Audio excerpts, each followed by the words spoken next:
interactive waterboards. MCO Terminal 3.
We're just at MCO Orlando Airport at their new Terminal C building, awaiting our flight to London Gatwick. It's the 9:45. We're going on with British Airways, flying the 777 in economy today. The new Terminal C building is a lot better of an experience compared to the old MCO main terminal building, where you'd come in and it's got the big hotel in the middle when you're leaving, with just a few shops, but it was quite limited in terms, and it was chaos at times if you come in at peak periods. But this new terminal is just fresh, it's massive, there's so many different airlines flying from here, like Eurowings, Emirates, British Airways, Aer Lingus. But it's just, I think from getting out of the cab to getting in our seat just outside the gate, it took about 25 minutes. And it's just effortless. We're flying, as I say, British Airways there in economy on 2038, the 9:45. Looking at about 9 hours and 20 minutes flight time before we land in Gatwick.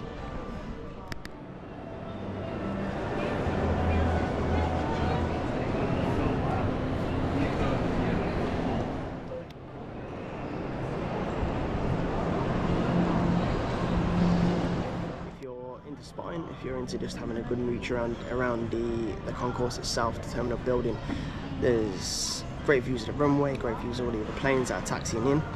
But in terms of duty free, there's just not really much here. There's one small store, like in other airports like Gatwick, Heathrow, Dubai. You walk in there and there's just tons. You're kind of filtered through this duty free area as you come in, whereas here there's just one, maybe two little stores. Then you've got like a Disney store, a Universal store, and a Starbucks, and the odd store that considers a brand new terminal that's not too old. There's not really much for duty free, which I thought they would have took advantage of, really. Hoping today's flight goes a little bit smoother than our flight inwards, as we came in, got diverted due to a storm that was over Orlando, and then got diverted into Miami due to lack of fuel. Then as we landed at Miami, we were told okay, you can't really move because of flight restrictions into Orlando still. Then the crew ran out of flight time, so we basically had to then drive all the way back to Orlando. In terms, just so we didn't really lose any time on our holiday, which was only here for a week. But the service was good in the last flight, so I'm hoping the service is quite good in this flight. As I say, today's flight is full. So we was able to check our hand luggage also for free, which is a very common. I've not really been offered that before until now with British Airways. So I suppose the perk of flying with a more premium airline like BA or Emirates, when you're coming over here to the States instead of someone like, say, TUI, who are still great, but I've had in an instance they'd probably charge you for that kind of service.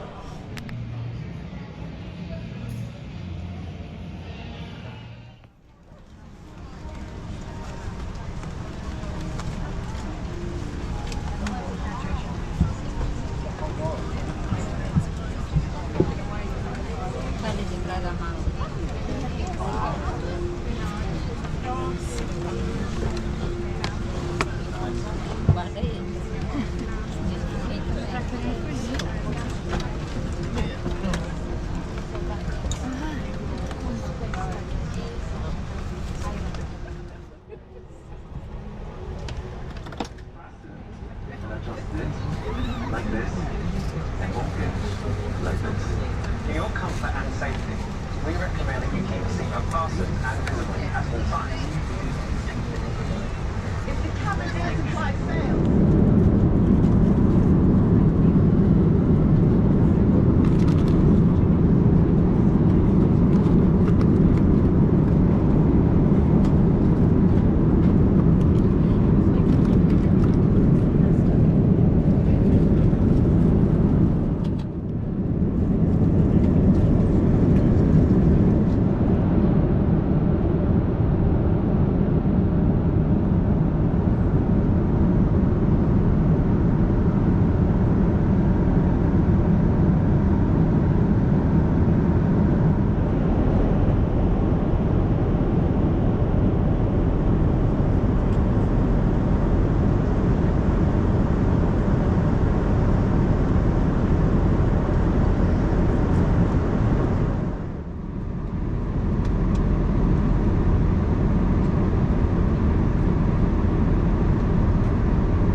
To be fair, we won't get back to you later actually now.